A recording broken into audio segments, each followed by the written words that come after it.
MotoGP just does not know how to have just like a standard boring weekend where stuff just goes how you think it's gonna go.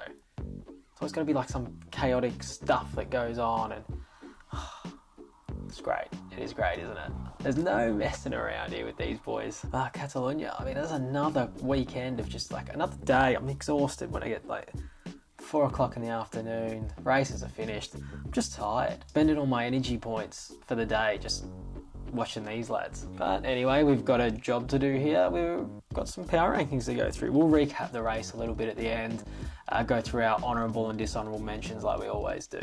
But we're going to just get through these power rankings. And anyone we don't mention, like I said, will be mentioned at the end. Well, the day started with Moto3, so let's start there. At number 10, we've got Sergio Garcia, who won the race today. It's his second win of the season now. It's his debut in our top 10 of the power rankings. No one in Moto3 has really impressed me that much other than Acosta. But Sergio Garcia now, second win of the season. He just needs to sort out those weeks where he hasn't won. He hasn't really been up there. 2 wins, race wins are king in power rankings. And he's got his second win now, second win in 3 races. And Pedro hasn't won in all that time, so debut in the top 10 for Sergio Garcia. Really good ride, moves him into second in the World Championship. It's still a long way off because Pedro's lead is still massive, but something to give us a little bit of hope for a bit of a title fight. It's something, he's given us something, and that's got him into the top 10. At number 9 this week, holding station from last week after our Dupasquier week with Dupasquier at number 1 as a tribute. Joan Mir, technically that means he's dropped a place relative to the guys around him, but still in number 9. Not much of a weekend from him. He showed a bit early pace in the race, couldn't keep it up. Looked like the tyres might have gone off him a little bit, but not much to mention really. Had a quiet day. Banked his points like he always does. Lives to fight another day. At number 8, another debut in the top 10. And this is what I'm talking about, guys. Race wins are king. It's Miguel Oliveira, who was bloody sensational today. I thought he was done when, Fabio caught up, went past him, settled into his rhythm, but I thought he was probably a chance of getting dropped. It looked like he'd slow down a bit, but he just stuck in the wheel and off he went. And then Fabio obviously had his issues, but Oliveira was past him by that point. Took the lead back, didn't put a foot wrong. He's capable of this. He is capable of this. We've seen it before. I think it's the last time this season we've seen it. A second in Mugello, a win here. This is proper form. KTM, they've done something that teams don't usually not able to do that in a short period of time, but they figured it out. Bang, they're back up to number 7. He's up a place from last week. It's Raul Fernandez, another second place, another strong GP from him. We're obviously going to talk about Remy later, but for now, Raul Fernandez, his race from his perspective, interesting that he felt he had a little bit of pace at one point in that race. So he went past Gardner, took the lead, but I think that allowed Gardner to just settle in and sort of just save his tyre. He's showing a little bit of inexperience compared to Remy, but the pace is there. He looks good. He's one for the future. He's still not out of this title fight. He's very close, and I can see him going to win another 2 or 3 races this year, possibly. It's just if he gets in these one-on-ones with Remy, you can see Remy's got a bit of an edge on him, but that's the experience. He's a rookie. He's still a rookie, and he's right in this title fight, and he could well still win it. He just needs to sort out these little... He'll learn from these. Last 2 weeks, he'll have learned from both of those. And it'll be interesting to see how he plays it next time they get in that situation. At number 6, holding station for another week, is Pedro Acosta. Another poor result. Very similar to last week, this, in that he got in the wrong end of the group coming onto the last lap and got swamped on the straight. He got... I think it might have been Marcia, his teammate, that just really sat him up mid-corner turn 1, and he just couldn't make the time. Again, he's giving himself too much work to do coming onto the main straight. Whereas Sergio Garcia got it right. He sat mid-pack, I think, coming onto that last lap, which means that you're at the front once the lap starts and you're into the lap, and it's hard to make ground once you're already in the lap. But yeah, Pedro found himself 13th coming out of that first 2 corners. You can't make that up. You're never going to make up enough ground there, really. He's ended up 7th. He's at 8th, 7th. Again, circumstance, I think, got him a little bit here, but maybe that is a little bit of inexperience compared to some of the guys that have been in there a year or 2 already. They're all sitting up coming around the last few corners trying not to lead. He didn't sit up enough, apparently. At number 5, he has dropped positions here. It's Pecco Bagnaia. Just a bit of a nowhere race for him again. I mean, not a big deal. I mean, he's come 7th. It's a nice kind of when you're not there, like make sure you score some decent points. And after coming off the back of a really good run of like podiums and strong finishes, he didn't finish the last Grand Prix. He's only managed 7th here. He's dropped below Miller now in the championship standings, and that's big for that team. He had a good lead over Miller, and it's disintegrated quickly. Good battle between those two teammates, but Pecco just not really there this weekend, and bit of a shame for him. So he has dropped places, which leads us into our next position, and that is Jack Miller at number 4. We've put him up the rankings here. He's up 3 spots. One of the spots is obviously from the reshuffle from the Dupasquier being number 1 last week, so it's really up 2 spots relative to the guys around him. The reason I've done that is because another podium here, whether he inherited it or not, it's another podium. Goes into 3rd in the title race. It's close now at the top. Gained points on Quartararo again there. And I think Miller's a real smoky here. I don't know if anyone had him in the conversation, that he pulled out those couple of wins. Now another podium. It's looking okay. It's looking okay for Jack. And it's an all-Aussie affair in these positions, because at number 3, we've got Remy Gardner. Super impressed with Remy. Super impressed. Showing, I think this is the difference between him and Fernandez at the moment, showing that extra little bit of experience and maturity that you get from a few years. How long has he been in Moto2 now? It's 2 or 3 years now. Raul Fernandez, I didn't know about his tactics when he went past Remy. He looked comfortable in behind him, let him set the pace, but he took the lead and Remy was like, fine. Whatever. We were here last week. Right? It's the same thing again. Made the move earlier this week and was quick enough to gap him. And I think he played it perfectly last week. I think this week he almost had his hand forced into that final overtake. He just sort of was like, well, he's pulling up a bit much here, so I'll just go around him.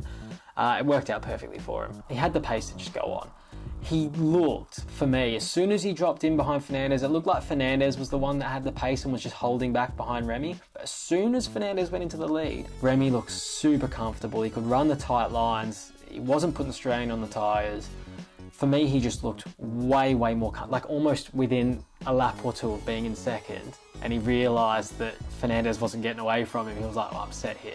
He knew what he was going to do that whole time. Just waited it. Looked a bit easy in the end.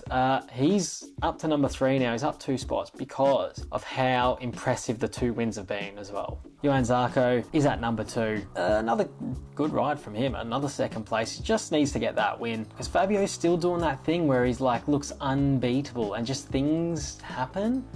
I know they're not really his fault.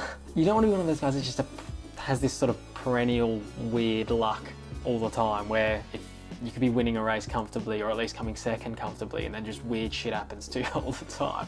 It's kind of like that, and he just is losing points from this stuff. But Zarco's always there to pick him up, and that's the thing. Zarco is there to pick up those points. He's closed in the title race now. He's turning this into a real scrap. I don't know if he's necessarily 100% there. I'm still got Fabio. I think he's going to win enough races to win the championship. Yeah, he's only 17 points behind. Can change in an instant.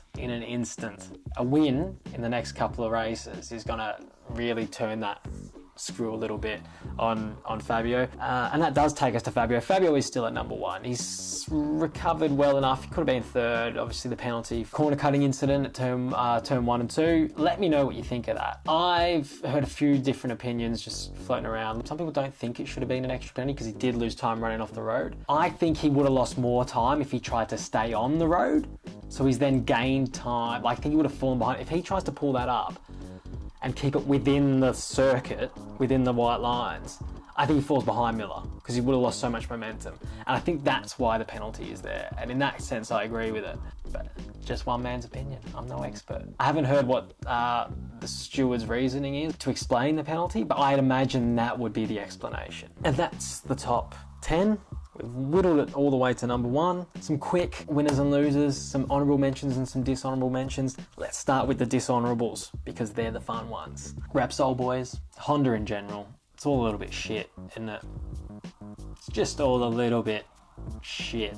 When the bike's not the one letting them down, the riders are letting themselves down. Mark had really strong pace today. I'd like to have a crystal ball to be able to see what he would have achieved today had he not gone down. But it's obvious for him to be able to have that pace, he's pushing the bike beyond its limits, because he's always going down. But like I said, he does have the pace, but it just turns out that when you ride that bike that quick, you fall off. It obviously doesn't have that which is encouraging for him in a sense because he knows he can still have that pace on a bike that's not that good. But I think we can all agree it's probably the worst bike in the field right now. At this point of his comeback, what's the point of having a fighting 5th position finish and pushing the bike to its extremes when all you really need to do is be out there lapping? You need, you know, it's odd for me. Like, just get your match fitness up. Just get your match fitness up. Oh, you know, you've got the mentality of a champion. I get it, mate. Just like have the mentality of like a person with logic for like a few weeks. Okay, just get your match fitness up. Anyway, I'm not going to have more of a go at Marquez. I mean, I obviously was impressed with his pace. It's good to see him showing that kind of fight, but just like settle down, man. Like, take it easy. Oh, and the 2 KTM boys in the Tech 3 squad fighting for their careers in MotoGP, both bin it the very next week after Remy signs to take their place. So yeah, just don't do that as well. And in Moto2, we got any dishonorables there? Not really. In fact, Di G and Antonio, I think it was, I haven't seen it again, I only saw it at the time, but look, they moved right across under braking and took out Hector Garzo. That's not great, so I didn't like that. Moto3, John McPhee, stay on the fucking bike, mate. By far the quickest guy out there today. He's been the quickest guy all weekend, I think. And just, like, what are you doing? What are you doing? Anyway, yeah, that wasn't great. Pretty much it. Riccardo Rossi stacked it on the warm-up lap, didn't get to start. Honourable mentions, guys who did well but didn't quite get into our conversation for the top 10 power rankings. Lorenzo Savadori got a point. I'm really happy about that. Good on him. Jorge Martin on his comeback did what Marquez should be doing and just finishing races. It doesn't matter where you finish. Big up Xavi Fierge getting his, I think it's his first podium of the season for the Petronas team. Moto3, Dennis Onchu, first podium, young man. He's had a few slips through his fingers this year. It's good to see him get on there. It's very emotional. You love to see it, don't you? But yeah, that's it. Another top weekend. They just keep spitting them out. When's our next Grand Prix? 20th of June. You've got a bit of time off here. All right, that's great. Catch your breath, guys. Catch your breath. Take a week off. I don't know what it's like where you live, but sun's shining a lot in Manchester this last week, so I'm hoping that continues. But enjoy the sunshine next weekend. Maybe go sit in it. Not have to spend my Sunday inside getting exhausted watching racing, but we do love it. So tell me what you think of the top 10. Who isn't in there that should be? Who's in there that shouldn't be? Give us a like, hit subscribe, and we will see you with another video. And we will have one in the break. I did say I was going to do a Mugello special video last week. Didn't end up happening. Got too busy. Too short a break in between the races. Now I've got a bit of time. I will make it. And then before the next Grand Prix, we'll have our Fantasy MotoGP and preview video going up for Sachsenring. Could be one for Mark. If there was ever a circuit, this is it. I'll stop waffling. Have a good weekend off, and we will see you on the next one. Take it easy, guys.